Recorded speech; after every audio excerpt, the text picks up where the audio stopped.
Ich war immer der Wochenendradfahrer und dachte ehrlich nicht, dass ich der Typ bin, der jeden Tag fährt. Aber dann habe ich etwas begriffen, das alles verändert hat. Etwas, das nichts mit Motivation oder Fitness zu tun hat. Und plötzlich fuhr ich jeden Tag. In diesem Video zeige ich dir, wie ich vom Wochenendradfahrer zum Daily Rider wurde. Und das Schritt für Schritt. Warum steht dein Rad unter der Woche eigentlich nur rum? Ich bin ja beruflich genau der Typ, der Arbeitsplätze und Prozesse optimiert. Ich schaue mir immer zuerst den Ist-Prozess an. Also, was passiert dort wirklich? Was ist der erste reale Schritt? Und wo hakt es im System? Aber komischerweise habe ich das noch nie aufs Fahrradfahren übertragen. Und dann stand ich wieder mal eines Tages im Stau auf der Autobahn. Und da dachte ich mir, wenn ich es jetzt einfach mal so wie auf Arbeit behandeln würde, warum steht mein Rad unter der Woche eigentlich nur rum? Warum nutze ich dieses Ding immer nur am Wochenende und nie im Alltag?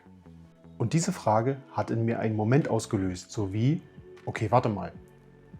Was ist eigentlich der Prozess, um mit dem Fahrrad zur Arbeit zu fahren? Und zu Hause habe ich es gemacht, so wie ich es im Job machen würde.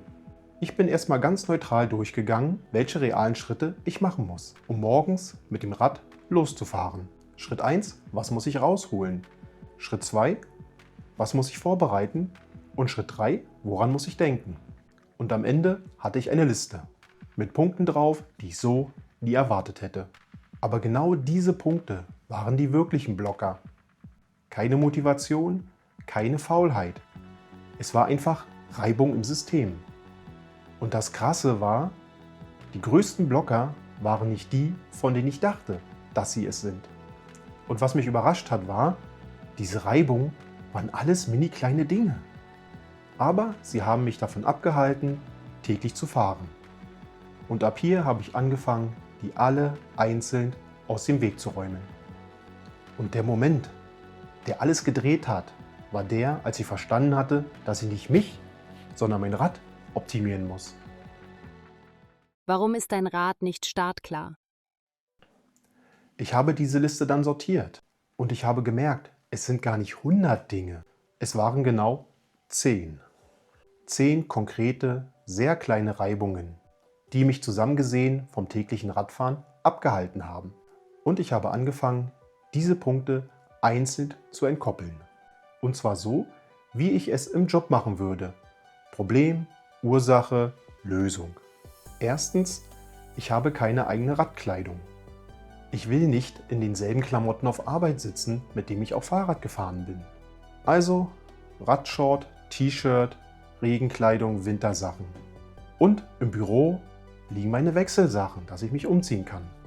Zweitens, ein Rucksack auf dem Rücken macht mich fertig. Ich hasse dieses Schwitzen und das Gewicht. Also Gepäckträger, Tasche aufs Rad und nicht das Gewicht auf den Rücken. Drittens, mein Schloss ist ein riesengroßer Klopper. Immer suchen, immer nervig. Also ein kleines, handliches Faltschloss, fest verbaut am Fahrrad. Punkt. Viertens, kein Licht am Fahrrad. Die Akkulampen sind immer genau dann leer, wenn ich sie brauche. Also Nahendynamo ans Rad und Licht ist immer da. Fünftens, V-Brakes nerven. Ich muss sie ständig nachstellen. Also Scheibenbremsen mit Hydraulik ans Rad, Problem gelöst. Sechstens, kein Flaschenhalter am Fahrrad. Trinken ist gleich Rucksack aufmachen, ist gleich stehen bleiben. Also Flaschenhalter ans Rad und man kann auch während der Fahrt was trinken. Siebtens, kein Handyhalter. Ich sehe nie, ob mich jemand anruft. Also wieder anhalten, im Rucksack rumfummeln, um das Handy zu suchen. Lösung, Handyhalter ans Rad und man kann den Blick geradeaus lassen. Achtens, Barfußschuhe und pieksige Pedale tun einfach nur weh. Also packe ich mir einfach ein paar breite, flache Pedale ans Rad und Problem gelöst. Neuntens, Regen von unten ist schlimmer als Regen von oben. Also Schutzbleche ans Rad, klingt zwar banal, aber ist ein Gamechanger. Zehntens, keine Klingel. Ich muss immer rufen und das ist unangenehm und ineffektiv. Also eine kleine schicke Klingel dran, die man gut hört, Problem gelöst. Und dann passierte etwas, das ich genauso von der Prozessoptimierung kenne. Ich musste mich nicht motivieren. Ich musste nur das System umbauen, sodass es von alleine flutscht. Und ab da habe ich verstanden, wenn mein Rad startklar ist, dann bin ich es auch. Und genau da beginnt Daily Riding. Nicht im Kopf, nicht als Vorsatz, nicht als ich muss mich überwinden, sondern im System. Und der eigentliche Mindshift war, dass ich endlich begriffen hatte, Daily Riding ist kein Fitnessprojekt, es ist Reibungsmanagement. Und dafür muss man nicht studiert haben. Man muss auch nicht Prozessoptimierung beruflich machen. Es reicht, wenn man sich einfach alles aufschreibt, was einen stört oder stören könnte.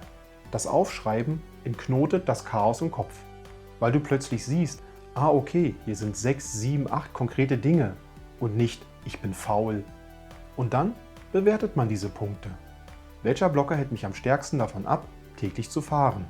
Ab hier wird es dann kreativ. Man überlegt sich eine Lösung pro Problem oder sucht sich das passende Equipment raus oder findet Wege, diese Dinge aus dem Weg zu räumen. Und genau das habe ich gemacht. Ich habe mein altes Mountainbike Schritt für Schritt optimiert. Schutzbleche dran, Flaschenhalter dran, Klingel, flache Pedale für meine Barfußschuhe. Das war in Summe nicht teuer, aber hat den Großteil meiner Reibungen aus dem System entfernt. Und das war genau der Moment, als Daily Riding endlich möglich war. Und am Ende blieben nur 2 nervige Dinge übrig. Das Aufladen der Lampen und das gelegentliche Nachjustieren der V-Brakes. Aber beides lief auf denselben negativen Kern hinaus. Mein Fahrrad war nicht so gebaut, dass ich es einfach greifen und losfahren konnte. Aber wie ging es dann weiter? Ich dachte zuerst, okay, dann brauche ich halt ein Fahrrad mit Scheibenbremsen und Nahendynamo. Aber das war mir echt viel zu teuer. Kurz später wurde mir klar, die Lösung lag schon näher bei mir, als ich es gedacht hatte. Und dann habe ich etwas verstanden, das für mich wirklich alles verändert hat.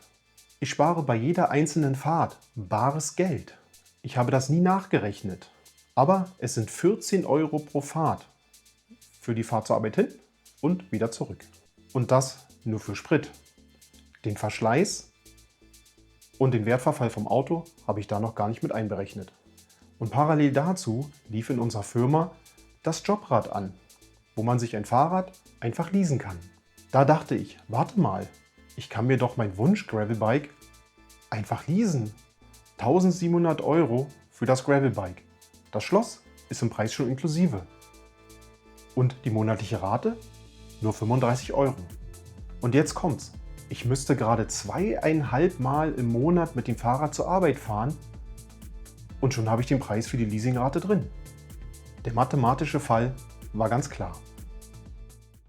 Aber was ist mit der Zeit? Mit dem Auto brauche ich 1 Stunde pro Strecke. Mit dem Fahrrad sind es knappe 2 Stunden. 40 Kilometer pro Strecke, das dauert halt einfach. Aber dann kam das eigentlich viel größere Aha. Diese Zeit auf dem Fahrrad ist keine verlorene Zeit. Ich gewinne Zeit. Zeit für meinen Körper, Zeit für meinen Kopf, Zeit, um einfach abzuschalten und die Natur zu genießen. Seitdem bin ich fitter und ausgeglichener. Und ich habe plötzlich jeden Morgen mein kleines Abenteuer, noch bevor der Arbeitsalltag überhaupt anfängt. Und der Feierabend fängt jetzt nicht erst zu Hause an, sondern er beginnt schon mit dem ersten Tritt in die Pedale. Ab hier merkte ich, das ganze Thema Daily Riding ist kein Identitätsproblem. Es ist eine Entscheidung. Und jeder hat seinen eigenen Punkt, wo sich die Entscheidung dreht. Okay, und jetzt du. Was hält dich vom täglichen Fahren ab? Ich bin wirklich neugierig. Schreib's mir einfach unten in die Kommentare und genau da beginnt deine eigene Liste.